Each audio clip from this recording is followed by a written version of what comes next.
এবার 14 দাগের অঙ্কটা দেখে নাও তোমরা। যে দুই বন্ধু যথাক্রমে 40,000 টাকা ও 50,000 টাকা দিয়ে একটি যৌথ ব্যবসা শুরু করেন। তাদের মধ্যে একটি চুক্তি হয় যে লাভের 50% নিজেদের মধ্যে সমানভাবে ভাগ এবং লাভের অবশিষ্টাংশ মূলধনের অনুপাতে ভাগ হবে। তো প্রথম বন্ধুর লাভ্যাংশের পরিমাণ যদি দ্বিতীয় বন্ধুর লাভ্যাংশ অপেক্ষা 800 টাকা কম হয়, তবে প্রথম বন্ধুর লাভ্যাংশের পরিমাণ কত হিসাব করে লিখতে বলেছে। এ দেখো অঙ্কটা করছি। তাহলে ধরি মোট লাভ x টাকা।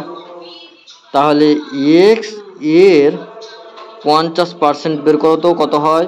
তাহলে 50x বাই কত হবে 100 সমান কত হবে x বাই 2 টাকা কি সমান অংশে ভাগ করব,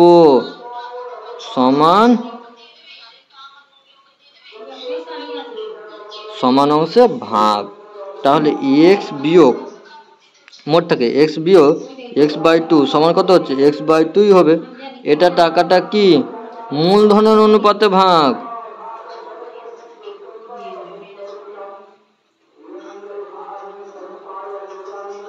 মূলধনের অনুপাতে ভাগ। তাহলে এবার দুজনের মূলধনের অনুপাত বের করব, কত হয় মূলধন তো দেওয়াই আছে। তাহলে মূলধনের অনুপাত মানে আসলটা হচ্ছে মূলধন। তাহলে দুই জনের মূলধনের অনুপাত 40,000 = 50,000 সমান 4:5। অতএব প্রথম বন্ধু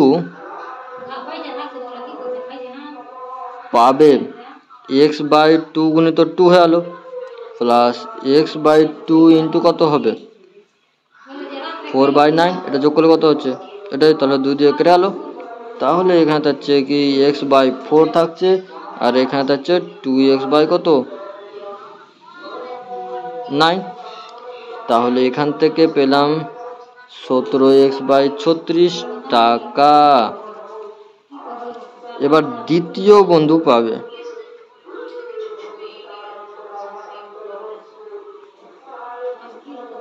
কত x বাই 4 হ্যাঁ প্লাস x বাই 2 গুণিত কত 5/9। তো এখান থেকে হয় x by 4 plus 5x by কত 18 সমান এখানে কত হয় 19x বাই 36 টাকা। তো আমাদের কি চেয়েছিল, আমাদের চেয়েছিল মোট লাভ কত। তাহলে শর্তানুসারে বা শর্তে লিখে দিলাম আমি। তো 19x বাই 36 বিয়োগ 17x বাই কত 36 সমান কত 800 টাকা কম বলেছে। এখান থেকে কি 800 দ্বিতীয় বন্ধু তো প্রথম বন্ধু 800 টাকা কম বলেছিল, তার জন্য বিয়োগ করতে হলাম, বিয়োগ করে কি সমান করে দিলাম। তাহলে এখান থেকে কি হয় তো 19x মাইনাস 17x সমান কত হবে 800 দিয়ে কি হলো গুণ হলো 36। এটা লসাগু করে গুণ দিয়ে করলাম ডাইরেক্ট। তাহলে এখানে হয় 2x সমান কত হবে 28800।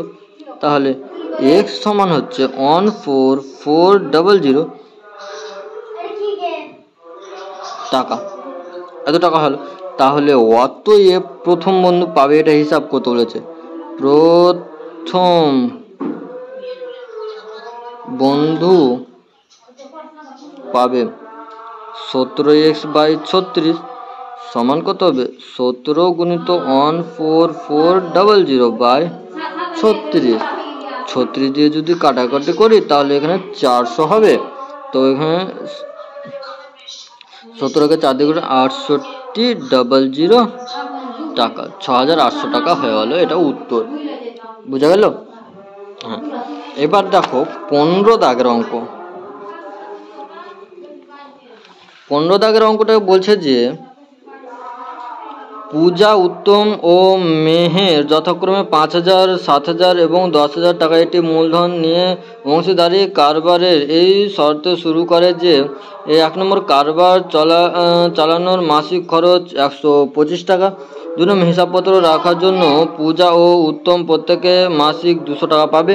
বছরের শেষে 6,960 টাকা লাভ হলে তার থেকে কে কত টাকা পাবে হিসাব করে লিখতে বলেছে। এ দেখো 15 দাগের অঙ্ক। পূজা ইস্টু উত্তম ইস্টু মেহের কত দিয়েছিল? 5,000 দিয়েছিল, 7,000 দিয়েছিল আর 10,000 দিয়েছিল। তাহলে এখান থেকে কাটাকাটি করলে 5:7:10 হচ্ছে। তাহলে 1 নম্বর প্রশ্ন বলেছে কারবার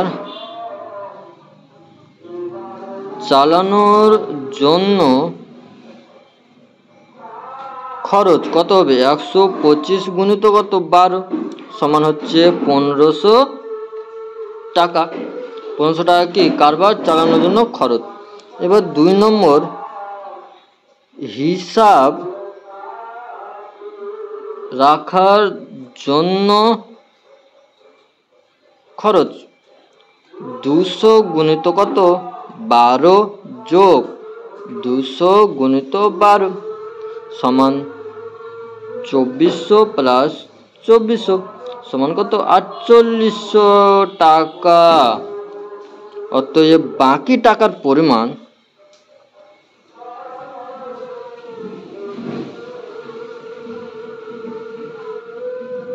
6,960 বিয়োগ 1500 প্লাস 4800, তাহলে 6,960 বিয়োগ 6,300, তাহলে কত থাকছে 6,600 টাকা। এবার 6,600 টাকার মধ্যে কে কত পাবে? তাহলে পূজা পাবে কত পাবে 6,600 গুণিত 5/22 যোগ 2400, তাহলে এটা দিয়ে যদি কাটাকাটি করি তাহলে এখানে 30 আর এখানে হচ্ছে 150 যোগ 2400 সমান হচ্ছে 2,550 টাকা। তাহলে উত্তম পাবে কত 660 গুণিত 7/22 গুণিত যোগ 2400, তাহলে এটা যদি 30 তাহলে এখানে হচ্ছে 210 প্লাস 2400 সমান 2,610 টাকা। এবার মেহের পাবে 660 গুণিত 10/কত 22, এটা যদি কাটাকাটি করতে এটা 30, তাহলে এখানে পাবে 300 টাকা পাবে।